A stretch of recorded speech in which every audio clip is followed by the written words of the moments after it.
सारे दर्शकों ने देसी पत्रकार कर्मों की राम राम। एक एनालाइज लेकर मैं जुड़ा हूं। चुनावी माहौल है और गहमागामी है इलेक्शन की, और इलेक्शन उबड़ता होगा पूरा, क्योंकि कांग्रेस के लिए यह बात रहेगी कि भाई उन्हें अपना घर वापसी यानी कि सत्ता की वापसी का रास्ता खोजना है। और यदि हम बात करें बीजेपी की, तो उनका अपना वर्चस्व और वजूद को बचाने की लड़ाई रहेगी। शाम दाम दंड भेद सारे फार्मूले चलेंगे। लेकिन इस दौरान अक्षेत्रीय दलों में हम बात करें, क्योंकि तो मेन पार्टी तो दो रहेगी, कांग्रेस और बीजेपी। लेकिन अक्षेत्रीय दलों में बात करें तो इनेलो का धड़ा टूट कर जेजेपी बनी थी। 2019 में जेजेपी वो पार्टी थी जिसने पहला इलेक्शन में 10 सीटें जीत कर बहुत बड़ा मुकाम हासिल किया था, और एक उम्मीद की किरण जागी थी भी आने वाला सीएम भी दुष्यंत चौटाला बनेगा।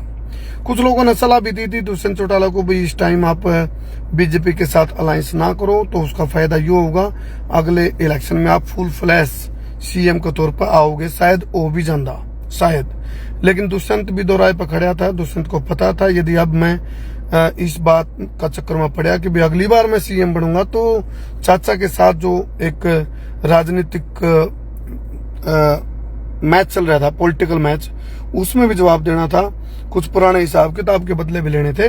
और गिले गिले न्यू भी पता था भाई बीजेपी चाहोगी तो मेरे विधायकों ने तोड़ के खुद सरकार बना सका। इसलिए अकॉर्डिंग टू सिचुएशन राजनीतिक मेथड के हिसाब से बीजेपी के साथ अलायंस करना उचित समझा दुष्यंत चौटाला ने। मतलब राजनीतिक जो विशेषज्ञ उनका यूं मानना भी है। अब रक्षाबंधन है, होया तो मतलब गठबंधन बना कर टूटा करें, लेकिन आड़े गठबंधन की बात छोड़ो, कड़े तो गठबंधन करया था और उप मुख्यमंत्री बन गए थे पहले इलेक्शन में दुष्यंत चौटाला। लेकिन अब जो बड़ा मैं एक आप लोगों तक जानकारी दूं, बीजेपी फिलहाल टाटा बाय बाय कर चुकी है दुष्यंत को, क्योंकि ये होना ही था, सबने पता था ये तो होगा। 7 विधायकों ने जेजेपी का साथ छोड़ दिया। जिस तरह बिना जड़ के पेड़ के तने पेड़ की पत्ती सूख जा रहे हैं, तो इसी प्रकार से एक हरियाली का हिसाब से इनेलो चला करती, क्योंकि हरा रंग था बड़ा इनेलो का लगाव रहा था, खासकर जिस तरह का मैंने कुर्ता भी डाल रखा है। हालांकि हमने कहा है हम ना पक्ष ना विपक्ष, हम निष्पक्ष। और रंग की बात यदि करेंगे तो राजनीति वाले करेंगे, रंगा पे कोई किसी का कॉपीराइट नहीं। हम ढंग की बात कराएंगे, मैं और धर्मू भाई। और मैं बताऊं आपने, हमने कहा था हम बिना रुके, बिना झुके, बिना थके, बिना बिके, बिना बके, बिना डरे, बिना दबे, बिना हटे बेबाक पत्रकारिता करांगे। और उस निष्पक्ष पत्रकारिता में अब भी बोलते हुए कोई संकोच नहीं होता कि भी रक्षाबंधन पर, जिसको हम बंधन का एक किस्म से अटूट रिश्ते निभाने का या फिर रिश्ते की कदर करने का त्योहार जिसने मानना है, जिसका नाम रक्षाबंधन है, उस रक्षाबंधन तक आते आते आज का दिन जेजेपी के 7 विधायकों ने साथ छोड़ दिया। जेजेपी की हालत वह है, भीतर गए तो भंडारा खत्म, बाहर आए तो जूते गायब। ये सिचुएशन है। और संसार क्रांति परिवार की ओर से समस्त देशवासियों को रिश्तों की एक अटूट रिश्तों के रक्षाबंधन का त्योहार का बहुत बहुत आपको सबको शुभकामनाएं। और हर वो बहन वो भाई जिनको रिश्तों की कदर है, तो एक फेवरेट भाई सॉन्ग भी आया है अपना, जिसमें मैंने खुद एज एन आर्टिस्ट एक भाई का रोल प्ले कराया है, और उसको आप जाकर देखो, बहुत अच्छा गाना है। लेकिन बात करेंगे कौन कौन विधायक हैं जो छोड़ गए हैं जेजेपी का दामन।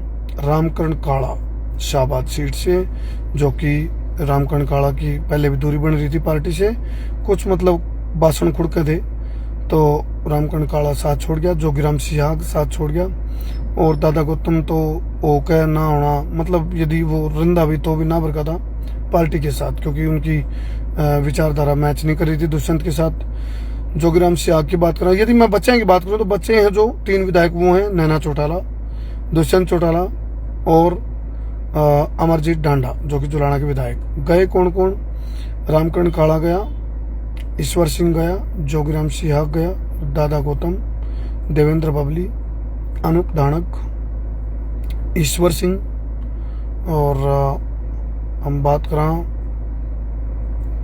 लगभग सारे हो गए।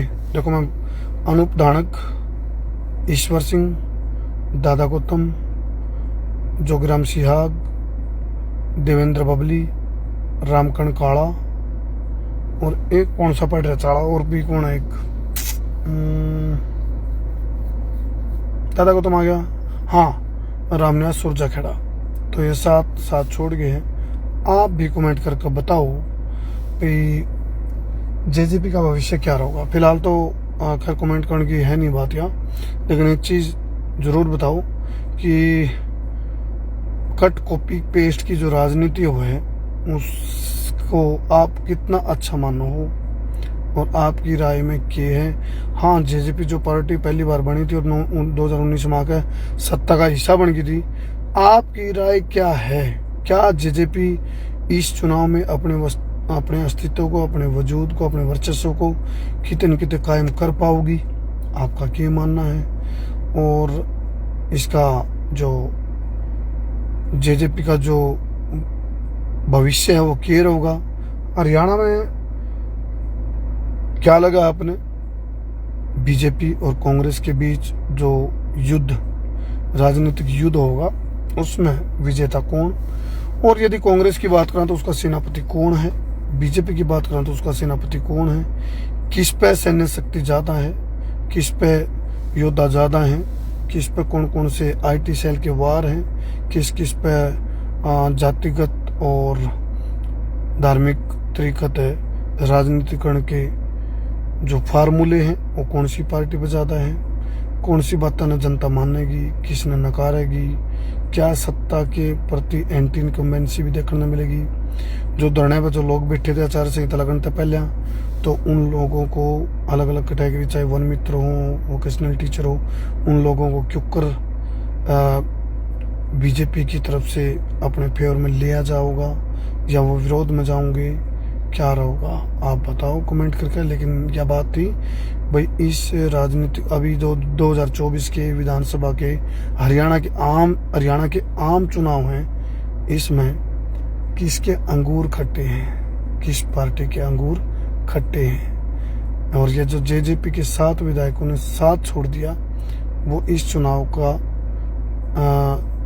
मतलब राजनीति में बहुत सारे उठापटक आ रहे हैं। क्रिकेट के मैच की डाल अनिश्चितताओं का खेल होती है राजनीति, तो उसे क्रिकेट का राजनीतिक जो मैच था उसकी एक यह बड़ी खबर है, इसलिए आप लोगों तक लेकर जुड़ा था।